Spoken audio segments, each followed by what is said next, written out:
ವಿಚಾರಗಳನ್ನು ನೋಡಿ ನಾನು ಈಗ ಇದು ಮತ್ತೊಂದು ಹೇಳುವುದು. ಗಾಂಧಿ ಗೋಹತ್ಯೆಯನ್ನು ವಿರೋಧಿಸಿದ್ರು. ಗಾಂಧಿ ಗಾಂಧಿಯ ಏನು ಆರ್ಥಿಕತೆ ಅಥವಾ ವಿ ಕಾಲ್ ಇಟ್ ಆಸ್ ಏನು ಸೋಷಿಯಲಿಸಮ್. ಗಾಂಧಿಯ socialism is that is inspired Deen Dayal Upadhyaya for example. ಹೌದಲ್ಲ? ಸೊ ಹಾಗೆ ನೋಡ್ರಿ ಅದರಲ್ಲಿದೆ. ಗೋಹತ್ಯೆ ವಿರೋಧಿಸಿದ್ರು. ಎಟ್ ಎ ಕೋರ್ ಲೆವೆಲಲ್ಲಿ ನೋಡಿದಾದ್ರೆ ನಾವು ಈ ರೈಟ್ ವಿಂಗ್ ಸಂಘಟನೆಗಳದ್ದು ಹಲವು ವಿಚಾರಗಳು ಗಾಂಧಿಯ ವಿಚಾರಗಳು ಅಲ್ಲಿವೆ. ಆದರೆ ಅದು ವಿರೋಧ ಅಂತ ನಾವು ಸಾಮಾಜಿಕವಾಗಿ ನೋಡಿದಾಗ ಯಾರು ಸೋ ಕಾಲ್ಡ್ ರೈಟ್ ಅಂತ ಹೇಳ್ತಾರೆ, ಅವ್ರು ಗಾಂಧಿಯ ಬಗ್ಗೆ ವಿರೋಧ ಯಾಕಿರೋದು? ಅದು ರಾಜಕೀಯ ವಿರೋಧವಾ ಅಲ್ಲ ಅರ್ಥ ಮಾಡ್ಕೊಳ್ಳೋ ಕೊರತೆಯ ಅಲ್ಲ. ಈ ರೈಟ್ ವಿಂಗ್ ಅಂತೇಳಿ ಹೇಳುವುದರ ಬಗ್ಗೆ ಮೊನ್ನೆ ನನ್ನ ಸ್ನೇಹಿತರು ಪ್ರಸಾದ್ ರಕ್ಷಿದಿಯವರು ಹೇಳಿದರು, ಈ ಗ್ರೂಪನ್ನು ನಾವು ರೈಟ್ ವಿಂಗ್ ಅಂತ ಹೇಳಲಿಕ್ಕೆ ಆಗುದಿಲ್ಲ ಅಂತ. ಈಗ ಬಲಪಂಥ ಅನ್ನುವುದಕ್ಕೆ ಒಂದು ಸಾರ್ವಕಾಲಿಕವಾದಂಥ ಒಂದು ಸೈದ್ಧಾಂತಿಕ ಮಹತ್ವ ಇದೆ. ಬಲಪಂಥ ಎಂದು ಹೇಳ್ಬಿಡಿ ಅವ್ರು, ಯಾಕಂದ್ರೆ ತುಂಬಾ ಜನ ನನ್ನ ಸ್ಟೂಡೆಂಟ್ಸ್ ಇದ್ದಾರೆ, ಮಕ್ಕಳಿದ್ದಾರೆ. ಸರಿ, ಬಲಪಂಥ ಎಡಪಂಥ ಎಂದು ಹೇಳಿ. ಅದು ಒಂದು ಅಂದ್ರೆ ಪ್ರಜ್ಞಾನುಭವದ ನೆಲೆಯಲ್ಲಿ ಉಂಟಾಗುವ ವ್ಯತ್ಯಾಸ ಅದು. ಅಂದ್ರೆ ಈ ಎಕ್ಸ್ಟ್ರೀಮ್ ದೇಶದ ಬಗ್ಗೆ ಪ್ರೀತಿ, ರಾಷ್ಟ್ರೀಯವಾದ ಇರೋರ ಅವರು ಬಲಪಂಥವೇ ಎಡವ ಇಬ್ರು ಆಗ್ಬೋದು. ಅವ್ರು ಎಡದಲ್ಲೂ ರಾಷ್ಟ್ರೀಯ ಅದು ರಾಷ್ಟ್ರವಾದ ಅದಷ್ಟೇ.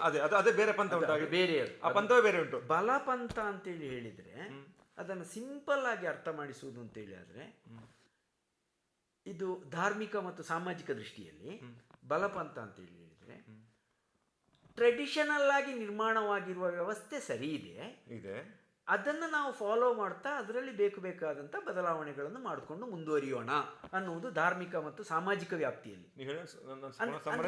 ಇನ್ನೂ ಸರಳಗೊಳಿಸುವುದು ತುಂಬಾ ಜನರಿಗೆ ಅಂದ್ರೆ ಧರ್ಮ ಸರಿ, ಕ್ಯಾಶುವಲ್ ಆಗಿ ಧರ್ಮ ವ್ಯವಸ್ಥೆ ಸೋಷಿಯಲ್ ಆರ್ಡರ್ ಅನ್ನ ಗುದ್ದುದಿಲ್ಲ, ಇಷ್ಟೇ ಹೀಗೆ ಗುದ್ದುದಿಲ್ಲ, ಇವಾಲ್ವ್ ಮಾಡ್ತದೆ. ಸ್ವಲ್ಪ ಚೇಂಜಸ್ ಬದಲಾವಣೆಗಳನ್ನು ಮಾಡ್ಕೊಳ್ಳಿ. ತಾತನೇ ಅಪ್ಪನೇ ಈಗ ಹೋಗಿ ತಾತನ ಹೆಗಲ ಮೇಲೆ ಕೈ ಹಾಕುದಿಲ್ಲ, ಇಲ್ಲ ಅದಿಲ್ಲ. some distance, some order, so called in the name of culture, belief. ಅಂದ್ರೆ ಸ್ಥಾಪಿತ ಶಿಸ್ತನ್ನು ಒಬ್ಬೆ ಮಾಡ್ತದೆ, ಅವರು ಬಲಪಂಥೀಯರು. ಒಂದು.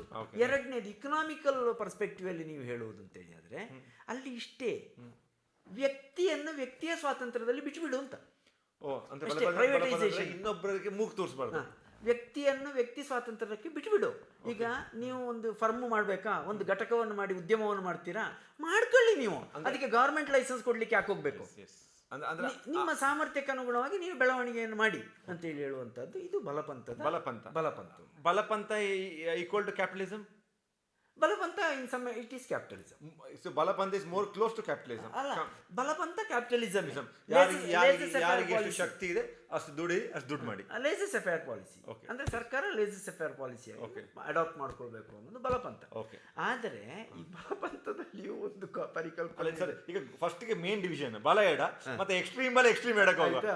ನೆಕ್ಸ್ಟ್ ಎಡಕ್ಕೆ ಬನ್ನಿ. ನೆಕ್ಸ್ಟ್ ಎಡಕ್ಕೆ ಬರ್ತೇನೆ. ಎಡಪಂಥ ಅಂತ ಹೇಳಿದ್ರೆ ಅದನ್ನು ಸಿಂಪಲ್ ಡಿಫೈನ್ ಮಾಡೋದಾದ್ರೆ, ನನ್ನ ಧರ್ಮವನ್ನು ನಾನೇ ಕಂಡುಕೊಳ್ಬೇಕು, ನನ್ನ ದೇವ್ರು ಯಾವುದು, ನನ್ನ ದೇವಸ್ಥಾನ ನೀವು ಹೇಳಬಾರ್ದು.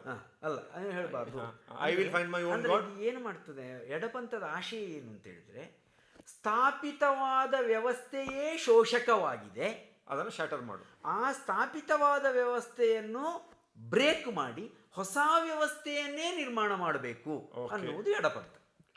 ಕನ್ವೆನ್ಷನ್ ಅಂದ್ರೆ ಈಗ ಧರ್ಮ ಇರ್ಬೋದು, ದೇವರದು ವಿಚಾರ ಇರ್ಬೋದು, ಅದಕ್ಕೆ ಅದರ ಇತಿಹಾಸದ ಮಾತು ಇದೆ. ಎಡಪಂಥನ ಅದನ್ನು ಒಪ್ಪುದಿಲ್ಲ. I will live my life how I want. Whose father's what goes. Economic ವಿಚಾರಕ್ಕೆ ಬಂದ್ರೆ, ಇಕನಾಮಿಕ್ ಪರ್ಸ್ಪೆಕ್ಟಿವ್ಗೆ ಬಂದಾಗ ಎಡಪಂಥ ಅಂತ ಹೇಳುದು ಸೋಷಿಯಲಿಸ್ಟಿಕ್ ಪ್ಯಾಟರ್ನ್ ಆಫ್ ಸೊಸೈಟಿಯ ಕ್ರಿಯೇಷನ್ ಅನ್ನು ಬಯಸ್ತದೆ. ಸಮಾಜವಾದಿ ಸಮಾಜದ ನಿರ್ಮಾಣ. ಓಕೆ, 10 ಜನ ಸೇರ್ಬಿಟ್ಟು ಒಂದಿಷ್ಟು ದುಡಿದ್ರೆ ನೋಡ್ರಪ್ಪ ಎಲ್ಲರೂ ಈಕ್ವಲಿ ಹಂಚ್ಕೊಳ್ಳಿ. ಡಿಸ್ಟ್ರಿಬ್ಯೂಷನ್ ಆಸ್ಪೆಕ್ಟ್, ಹಂಚಿಕೆ ಹೀಗೆ ಈಕ್ವಲ್ ಇರಬೇಕು.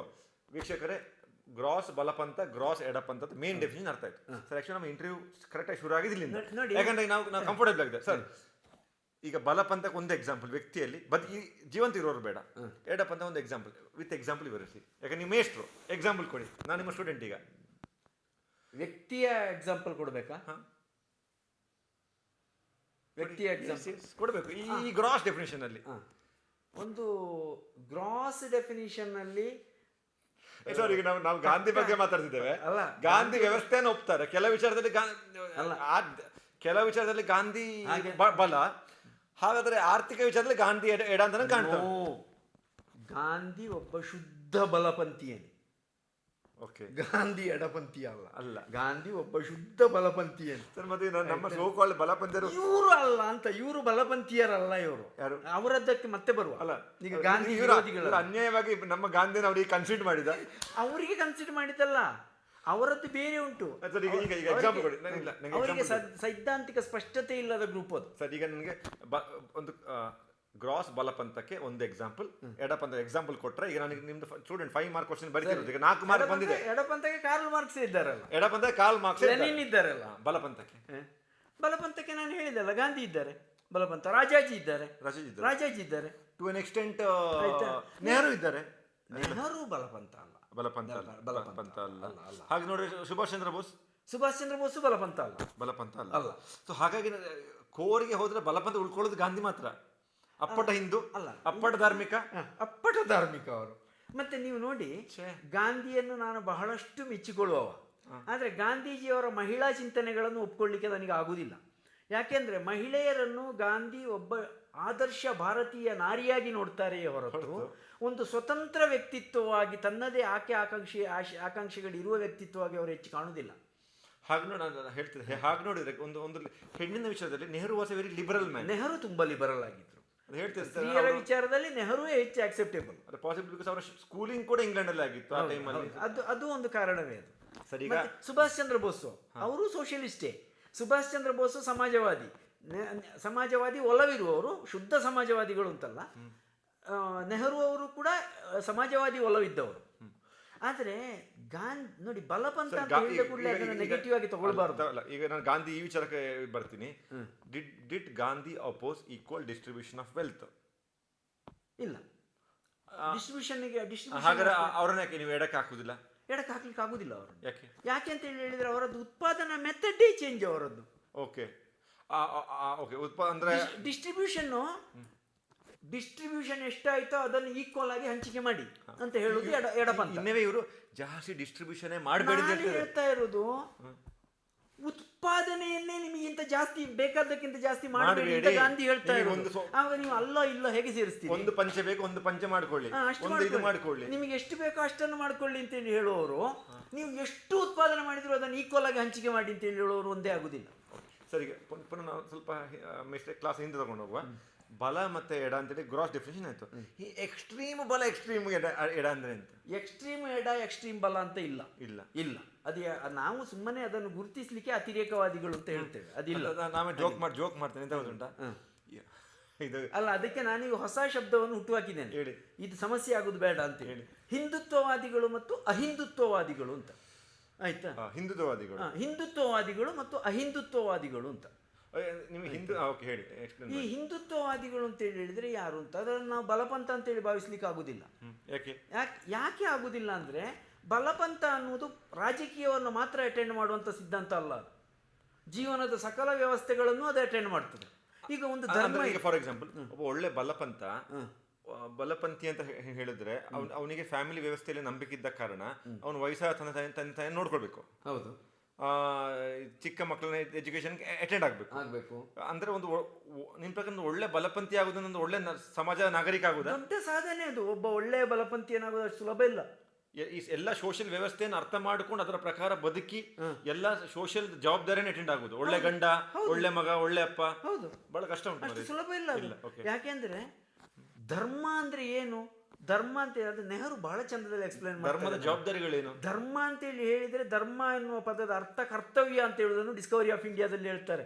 ಈಗ ನೋಡಿ, ನಾವು ಧರ್ಮ ಅಂತ ಹೇಳುವಾಗ ಸತಿ ಧರ್ಮ, ಪತಿ ಧರ್ಮ, ಪುತ್ರ ಧರ್ಮ, ಭ್ರಾತೃಧರ್ಮ, ಮಾತೃಧರ್ಮ, ಪಿತೃಧರ್ಮ ಅಂದ್ರೆ ನಮ್ಮ ಪ್ರತಿಯೊಬ್ಬನ ಪೊಸಿಷನ್ಗೆ ಅನುಗುಣವಾಗಿ ಧರ್ಮ ಏನು ಅನ್ನೋದು ಡಿಸೈಡ್ ಆಗ್ತದೆ. ಅದನ್ನು ಪಾಲಿಸಿಕೊಂಡು ಬದುಕುವುದು ಅಷ್ಟು ಸುಲಭ ಇಲ್ಲ, ದೊಡ್ಡ ಸಾಧನೆ ಅದು. ಆಯ್ತಾ? ಈ ನೀವು ಕೇಳ್ತಾ ಇದ್ದೀ ಅತಿರೇಕವಾದಕ್ಕೆ ಬಂತಲ್ಲ, ಅತಿರೇಕವಾದಿಗಳನ್ನು ನಾನು ಎಡಪಂಥೀಯ ಅಂತಲೂ ಭಾವಿಸುವುದಿಲ್ಲ, ಬಲಪಂಥೀಯ ಅಂತಲೂ ಭಾವಿಸುವುದಿಲ್ಲ. ಆಯ್ತಾ? ಇವತ್ತು ಎರಡನ್ನು ಕ್ಲಿಯರ್ ಮಾಡಿಕೊಳ್ಳೋ ಮೊದಲು. ಇವತ್ತು ನಾವು ಬಲಪಂಥೀಯ ಅಂತೇಳಿ ಗುರುತಿಸ್ತಾ ಇರುವವರು ಯಾರನ್ನು ಅಂತೇಳಿ ಹೇಳಿದ್ರೆ, ಹಿಂದೂ ಅನ್ನುವ ಪರಿಕಲ್ಪನೆಯನ್ನಿಟ್ಟುಕೊಂಡು ಏನಾದರೂ ಹುಚ್ಚು ಹುಚ್ಚು ಮಾತಾಡಿಕೊಂಡಿರೋದು ಅವನು. ಅವ ಏನನ್ನು ಮಾತಾಡ್ತಾನೆ ಅಂತೇಳಿ ಹೇಳುವಂಥದ್ದು ಅವನಿಗೆ ಕ್ಲಾರಿಟಿ ಇಲ್ಲ. ಒಂದು ಸಲ ಹೇಳಿದ ಭಾರತದಲ್ಲಿರುವವರೆಲ್ಲ ಹಿಂದೂಗಳೇ ಅಂತ, ಮತ್ತೊಂದು ಸಲ ಹೇಳಿದ ಅವ ಮುಸ್ಲಿಮು ಇವ ಕ್ರಿಶ್ಚಿಯನ್ ಅದು ಹಾಗೆ ಹೀಗೆ ಅಂತೇಳಿ. ಭಾರತದಲ್ಲಿರುವವರೆಲ್ಲ ಹಿಂದೂಗಳೇ ಅಂತ ಒಮ್ಮೆ ನೀವು ಹೇಳಿದ ಮೇಲೆ ಮತ್ತೆ ಅವನನ್ನು ಮುಸ್ಲಿಂ ಅವ ಏನು ಬೇಕಾದ್ರೆ ಹೇಳ್ಬೋದು. ನಿಮ್ಮ ಸಿದ್ಧಾಂತ ಎಂಥದ್ದು, ತನ್ನ ಸಿದ್ಧಾಂತದ ಬಗ್ಗೆ ಕ್ಲಾರಿಟಿ ಬೇಕಲ್ಲ. ಆಯ್ತಾ ಒಂದು ಅಂಶ ಆಯ್ತು. ಇನ್ನು ರಾಷ್ಟ್ರ ಅಂತೇಳಿ ತಗೊಳ್ತಾರೆ. ರಾಷ್ಟ್ರ ಅಂತೇಳಿ ಹೇಳಿದ್ರೆ ಎಂಥದ್ದು? ವ್ಯಕ್ತಿಯೇ ರಾಷ್ಟ್ರವೋ? ವ್ಯಕ್ತಿಯೇ ರಾಷ್ಟ್ರವನ್ನು ಪ್ರತಿನಿಧಿಸುವುದು ಡಿಕ್ಟೇಟರ್ಶಿಪ್ ಅಲ್ಲಿ ಮಾತ್ರ. ಸರ್ ಒಂದಿಷ್ಟು ಹೇಳ್ತೇನೆ. ನಿಮ್ಮ ರಾಷ್ಟ್ರದ ಹಿತ ಅಂದ್ರೆ ವ್ಯಕ್ತಿಗಳ ಹಿತವ ಅಲ್ಲ ಇಂಡಿವಿಜುವಲ್ ಹಿತವ? ಯಾವುದು ನಿಮ್ಮ ಪ್ರಕಾರ ರಾಷ್ಟ್ರದ ಹಿತ ಆಯ್ತು ಅಂತ ಹೇಳಿದ್ರೆ? ರಾಷ್ಟ್ರದ ಹಿತ ಅಂತ ಹೇಳಿದ್ರೆ ರಾಷ್ಟ್ರದ ಪ್ರತಿಯೊಬ್ಬ ವ್ಯಕ್ತಿಯ ಅನುಭವಕ್ಕೆ ಹಿತಾನುಭವ ಸಿಗಬೇಕು. ಇಂಡಿವಿಜುವಲ್ ಒಂದು ವ್ಯಕ್ತಿಗೆ, ಒಂದು ಪಾರ್ಟಿಗೆ, ಒಂದು ಗುಂಪಿಗೆ ಅಲ್ಲ, ಓವರ್ ಆಲ್ ಇಂಪ್ಯಾಕ್ಟ್ ಆಗಬೇಕು ಅದು. ಓಕೆ, ಓವರ್ ಆಲ್ ಇಂಪ್ಯಾಕ್ಟ್ ಆದಾಗ ಮಾತ್ರ ರಾಷ್ಟ್ರದ ಹಿತ ಸಾಧನೆ ಆಗುವಂಥದ್ದು. ಈಗ ರಾಷ್ಟ್ರ ಅಂತ ಹೇಳಿದ್ರೆ ಎಂಥದ್ದು ಅಂತೇಳಿ ಹೇಳುವ ಒಂದು ಪ್ರಶ್ನೆ ಇದೆ. ಬಿಲೀಫ್, ಅದು ನಮ್ಮ ಬಿಲೀಫ್. ರಾಷ್ಟ್ರ ಅಂತ ಹೇಳಿದ್ರೆ ಏನು ಅಂತೇಳಿ ಹೇಳಿದ್ರೆ ಅದು ನೆಹರು ಅವರದ್ದು ಒಂದು ಒಳ್ಳೆಯ ಘಟನೆ ಬರ್ತದೆ. ಒಂದ್ಸಲ ಅವರು ಹರಿಯಾಣದಲ್ಲಿ 1924-25 ಆ ಪೀರಿಯಡ್ ಇರಬೇಕು, ಸ್ವಲ್ಪ ಆಚೀಚೆ ಆಗಿರ್ಬೋದು. ಆ ಸಂದರ್ಭದಲ್ಲಿ ಅವರು ಹರಿಯಾಣಕ್ಕೆ ಹೋದಲ್ಲಿ ಅವರು ಇಳಿಯುವಾಗೆಲ್ಲ ಭಾರತ್ ಮಾತಾ ಕಿ ಜೈ, ಭಾರತ್ ಮಾತಾ ಕಿ ಜೈ ಅಂತ ಒಬ್ಬ ಹೇಳಿದ್ದಾರೆ ಜನಗಳು. ಆಗ ಇದನ್ನು ಜಾಸ್ತಿ ಮಾಡ್ತಿದ್ದಾರೆ ಕಾಂಗ್ರೆಸ್ ಅವರ, ಕಾಂಗ್ರೆಸ್ನವರು ಮಧ್ಯದಲ್ಲಿ ಇದ್ದದ್ದೇ ಕಾಂಗ್ರೆಸ್ ಅಲ್ಲ, ಇಂಡಿಯನ್ ನ್ಯಾಷನಲ್ ಕಾಂಗ್ರೆಸ್. ಇವತ್ತಿನ ಕಾಂಗ್ರೆಸ್ ಅಲ್ಲ, ಇಂಡಿಯನ್ ನ್ಯಾಷನಲ್ ಕಾಂಗ್ರೆಸ್. ಅವ್ರದ್ದು ಮೇನ್ ವಾಕ್ಯ ಭಾರತ್ ಮಾತಾ ಕಿ ಜೈ, ಭಾರತ್ ಮಾತಾ ಕಿ ಜೈ. ಅದು ಮತ್ತೆ ಎಲ್ಲಿ ಕಮ್ಮಿಯಾಗಿ ಬೇರೆಯವ್ರು ತಗೊಂಡ್ಬಿಟ್ರು. ಅದು ಮತ್ತೆ ಹೇಳ್ತೇನೆ, ಅದೇ ಯಾಕೆ ಅಂತ ಹೇಳಿದ್ರೆ ಸ್ವಾತಂತ್ರ್ಯಕ್ಕಾಗಿ ಹೋರಾಟ ಮಾಡಿದ ಇಂಡಿಯನ್ ನ್ಯಾಷನಲ್ ಕಾಂಗ್ರೆಸ್ ಅದು ಇದು ಲಾಲ್ ಬಹದ್ದೂರ್ ಶಾಸ್ತ್ರಿ ಅವರ ನಂತರ ಸಂಸ್ಥಾ ಕಾಂಗ್ರೆಸ್ ಆಗಿ ಹೊರಟೋಗಿದೆ ಅದು. ಆಮೇಲೆ ಇಂದಿರಾ ಕಾಂಗ್ರೆಸ್ ಬಂದದ್ದು, ಆಮೇಲೆ ಅದನ್ನು ಇಂಡಿಯನ್ ನ್ಯಾಷನಲ್ ಕಾಂಗ್ರೆಸ್ ಅಂತೇಳಿ ಹೇಳಿದ್ರು. ಇನ್ ಸಮ್ ಎಕ್ಸ್ಟೆಂಟ್ ಆ ಲೆಗೆಸಿ ನಮಗಿದೆ ಅಂತೇಳಿ ಹೇಳ್ತಾರೆ. ಇಟ್ಸ್ ಓಕೆ, ಅದು ಅವರಿಗೆ ಬಿಟ್ಟು ಮಾಡ್ಬೋದು. ಆದರೆ ಇವತ್ತು ಕಾಂಗ್ರೆಸ್ ಅನ್ನು ನಾನು ಒಂದು ಪಕ್ಷವಾಗಿ ಭಾವಿಸುವುದು, ಇವತ್ತಿನ ಕಾಂಗ್ರೆಸ್ ಅನ್ನು. ಆದರೆ ಲಾಲ್ ಬಹದ್ದೂರ್ ಶಾಸ್ತ್ರಿ ಅವರು ಹೋಗುವುದಕ್ಕಿಂತ ಮೊದಲಿನ ಕಾಂಗ್ರೆಸ್ಸು ಅದು ಪಕ್ಷವಾಗಿದ್ದಾಗಲೂ ಕೂಡ ಅದು ಸಮಗ್ರ ಭಾರತವನ್ನು ಅಟೆಂಡ್ ಮಾಡಿದೆ. ಅದಕ್ಕೆ ಇರುವಂತ ವರ್ಚಸ್ಸನ್ನು ಇವತ್ತು ನಾವು ಪೊಲಿಟಿಕಲ್ ಪಾರ್ಟಿಗೆ ಕೊಡ್ಲಿಕ್ಕೆ ಆಗುದಿಲ್ಲ. ಅದು ಇಂಡಿಯನ್ ನ್ಯಾಷನಲ್ ಕಾಂಗ್ರೆಸ್ ಅಂದ್ರೆ ಇಂಡಿಯಾವನ್ನು ಬಹುಮಟ್ಟಿಗೆ ರೆಪ್ರೆಸೆಂಟ್ ಮಾಡುವ ಕೆಲಸವನ್ನೇ ಮಾಡಿದೆ. ಅದಾಯ್ತಾ, ಅಲ್ಲಿ ಭಾರತ್ ಮಾತಾ ಕಿ ಜೈ ಅಂತ ಹೇಳಿದಾಗ ನೆಹರು ಹೇಳ್ತಾರೆ ಭಾರತ ಮಾತೆ ಅಂದ್ರೆ ಯಾರು ಅಂತ ಹೇಳ್ತಾರೆ. ಅವ ಒಬ್ಬ ಹೇಳ್ತಾನೆ ಭಾರತ ಮಾತೆ ಅಂದ್ರೆ ಈ ದೇಶ. ಅದು ಸರಿ, ದೇಶ ಯಾವುದು? ಅದು ಈ ಮಣ್ಣು, ಮತ್ತೆ ಮಣ್ಣು ಮಾತ್ರ ದೇಶ ಆಗ್ತದ? ಇಲ್ಲ, ಈ ಬೆಟ್ಟ, ಈ ನದಿ, ಅದು ಇದೆಲ್ಲ ಸುಮಾರು ಉತ್ತರಗಳು ಬರ್ತವೆ. ಕೊನೆಗೆ ನೆಹರು ಹೇಳ್ತಾರೆ ಇದೆಲ್ಲವನ್ನು ಒಟ್ಟು ಸೇರಿಸಿ ನಾನು ಒಂದು ಹೇಳ್ತೇನೆ, ಭಾರತ ಮಾತೆ ಅಂದರೆ ಯಾರು ಅಂತೇಳಿ. ಭಾರತ ಮಾತೆ ಅಂದರೆ ನಾನು ಮತ್ತು ನೀವು, ನಾವೆಲ್ಲರೂ ಭಾರತ ಮಾತೆಯೇ. ನಾವೆಲ್ಲರೂ ಸೇರಿದಾಗ ಭಾರತ ಮಾತೆ ಆಗುವುದು. ಅಂದ್ರೆ ಪ್ರತಿಯೊಬ್ಬ ವ್ಯಕ್ತಿಯು, ಪ್ರತಿಯೊಂದು ಅಸ್ತಿತ್ವವು ಭಾರತ ಮಾತೆಯ ವಿವಿಧ ಅಂಗಗಳೇ ಅಂತ ಹೇಳ್ತಾರೆ ಅವರು. ಅಂದ್ರೆ ಭಾರತ ಮಾತೆಗೆ ಹಿತ ಆಗಬೇಕು ಅಂತೇಳಿ ಆದರೆ ಭಾರತೀಯ ವ್ಯವಸ್ಥೆಯ ಎಲ್ಲದಕ್ಕೂ ಹಿತಾನುಭವ ಆಗಬೇಕು. ನೀವು ರಾಶಿಗಟ್ಲೆ ಮರಗಳನ್ನು ಕಡ್ದು ಸರ್ವನಾಶ ಮಾಡಿ ಬಿಸಾಕ್ತಾ ಇದ್ದೀರಿ. ಇದರಲ್ಲಿ ದೇಶಕ್ಕೆ ಏನು ಹಿತ ಬಂತು? ಅದಕ್ಕೆ ರಾಷ್ಟ್ರಭಕ್ತಿ ಬೇಡ? ಅಷ್ಟು ಮರಗಳು ಅರಣ್ಯ ನಾಶವನ್ನು ಮಾಡಿ ಬಿಸಾಕುವಾಗ ಆ ದೊಡ್ಡ ದೊಡ್ಡ ಪರ್ವತಗಳನ್ನು ಹೊಡೆದು ಉರುಳಿಸ್ತಾ ಇದ್ದೀರಿ. ರಾಷ್ಟ್ರಭಕ್ತಿ ಬೇಡ? ಏನು ಹೇಳ್ತದೆ ವೇದಗಳು? ಏನು ಹೇಳ್ತವೆ? ಮಹಾಭಾರತದಲ್ಲಿ ಒಂದು ಇಶ್ಯೂ ಬರ್ತದೆ. ನಕುಲ ಸೌದೆಯನ್ನು ಕಟ ಹೊಡೆದು ರಾಶಿ ಹಾಕುವಾಗ ಧರ್ಮರಾಯ ಬಂದು ಹೇಳ್ತಾನೆ, ನಮ್ಮ ಅಗತ್ಯಕ್ಕಿಂತ ಜಾಸ್ತಿ ಒಂದು ಕಟ್ಟಿಗೆಯನ್ನು ಒಡೆಯುವುದು ಕೂಡ ಅಧರ್ಮ ಅಂತ ಹೇಳ್ತಾನೆ. ಗಾಂಧಿ ಅದನ್ನೇ ಹೇಳಿದ್ದು. ಏನು, ನಿಮ್ಮ ಅವಶ್ಯಕತೆಗಿಂತ ಜಾಸ್ತಿ ಮಾಡಬೇಡಿ ಅಂತೇಳಿ ಹೇಳುವಂಥದ್ದು. ಇಲ್ಲಿ ನಾವು ನಮಗೆ ಬೇಕಾದ ದುಂಡಾವರ್ತನೆಗಳಿಗೆಲ್ಲ ರಾಷ್ಟ್ರದ ಹೆಸರನ್ನು ಬಳಸಿದ ಕೂಡಲೇ ಅದನ್ನು ರಾಷ್ಟ್ರಭಕ್ತಿ ಅಂತ ಒಪ್ಕೊಳ್ಳಿಕ್ಕೆ ನಾನು ತಯಾರಿಲ್ಲ. ಆಯ್ತಾ? ಯಾಕೆ ಇದು ಬೇಕಾಗ್ತದೆ? ಒಂದು ಸೌಂಡ್ ಇಫೆಕ್ಟ್ ಮಾತ್ರ ಇರ್ತದೆ. ಯಾವುದು? ನಮ್ಮ ಈ ಹಿಂದುತ್ವವಾದಿಗಳಲ್ಲಿ ಸೌಂಡ್ ಇಫೆಕ್ಟ್ ಮಾತ್ರ ಇರೋದು. ಆ ಸೌಂಡ್ ಇಫೆಕ್ಟ್ ನಿಮಗೊಂದು ಭಾಷಣದ ಸ್ಟೈಲ್ ಹೇಳ್ತೇನೆ, ಇದು ಹೇಗಿರ್ತದೆ. ಅತಳ ವಿತಳ ಸುತಳ ತಳಾತಳ ಮಹಾತಳ ರಸಾತಳ ಪಾತಾಳದಿಂದ ಭೂಲೋಕ ಭೂವರಲೋಕ ಸುವರಲೋಕ ಮಹರಲೋಕ ಜನರಲೋಕ ತಪರಲೋಕ ಸತ್ಯ ಲೋಕದವರೆಗೆ ಬೆಳಗಿರುವಂತಹ ಓ ನನ್ನ ತಾಯೇ, ನಿನ್ನ ಅಡಿದಾವರಗಳಿಗೆ ನಾನು ನನ್ನ ತಲೆಯನ್ನು ಶಳಾಗಿಸಿದ್ದೇನೆ. ಕಂಟೆಂಟ್ ಎಂತ? ಸಿಂಪಲ್ ಆಗಿ ಹೇಳ್ಬೋದು, ನಮಸ್ಕಾರ ಅಂತ ಹೇಳಿದ್ರೆ ಸಾಕಲ್ಲ. ಇದಿಷ್ಟೆಂತದ್ದು? ಈ ಸೌಂಡ್ ಇಫೆಕ್ಟ್ ಮಾತ್ರ ಇರೋದು. ಆಯ್ತಾ? ಇದು ಒಳಗಡೆ ಇದು ಈ group it is only A just balloon ಮಾತ್ರ. ಆಕರ್ಷಕವಾದ ಬಲೂನ್ ಅನ್ನು ಹಾರಿಬಿಡಲಾಗಿದೆ. ನಿಮಗೆ ಚಂದ ಕಾಣ್ತದೆ, ಅದರ ಒಳಗೆ ಇರುವುದು ಟೊಳ್ಳೆ. ಆಯ್ತಾ? ಇದನ್ನ ನಾನು ಬಲಪಂಥ ಅಂತ ಹೇಳಲಿಕ್ಕೆ ತಯಾರಿಲ್ಲ. ನಾವು ಸರಿ, ಈಗ ಗುರುತಿಸ್ಲಿಕ್ಕೆ ಹೇಳ್ಬೋದು ಅವರು. ಸರಿ, ಪುನಃ ಆಯ್ತು, ಎಡಪಂಥದ ವಿಷಯಕ್ಕೆ ಎಕ್ಸ್ಟ್ರೀಮ್ ಎಡದ ಬಗ್ಗೆ ಹೇಳಿ. ಎಕ್ಸ್ಟ್ರೀಮ್ ಎಡ ಅಂತಲೂ ಇಲ್ಲ, ಇವರಿಗೆ ವಿರುದ್ಧವಾಗಿ ಅಹಿಂದುತ್ವವಾದಿಗಳಿದ್ದಾರೆ. ಅಂದ್ರೆ ಹಿಂದೂಗಳಿಗೆ ನಾನು ಹೇಳ್ತೇನೆ, ನನಗೆ ನಾನು ನಾನು ಎಕ್ಸ್ಟ್ರೀಮ್ ದೇವಸ್ಥಾನಕ್ಕೆ ಹೋಗುದಿಲ್ಲ, ಬಟ್ ನನಗೆ ಕಾವೇರಿ ದೇವರು ನಮ್ದು ನಮ್ಮ ಗ್ರಾಮ ದೇವಸ್ಥಾನ ವಿಪರೀತ ನಂಬಿಕೆ ಇದೆ. ನನಗೆ ನಾನು ಹೋಗುದಿಲ್ಲ, ಅದು ನಾನು ಹೋಗ್ತೀನಿ, ವರ್ಷಕ್ಕೆ 2-3 ಸತಿ ಹೋಗ್ತೇನೆ. ಅಂದ್ರೆ ಇವರು ದೇವರು ನನ್ನ ನಂಬಿಕೆ ಉಂಟಲ್ಲ, ಅದನ್ನ ಹಿಂದೂಗಳ ನಂಬಿಕೆಗೆ ನೋವಾಗ್ಲಿ ಅಂತೇಳಿ ಸ್ವಲ್ಪ ಜನ ಮಾತಾಡ್ತಾರೆ.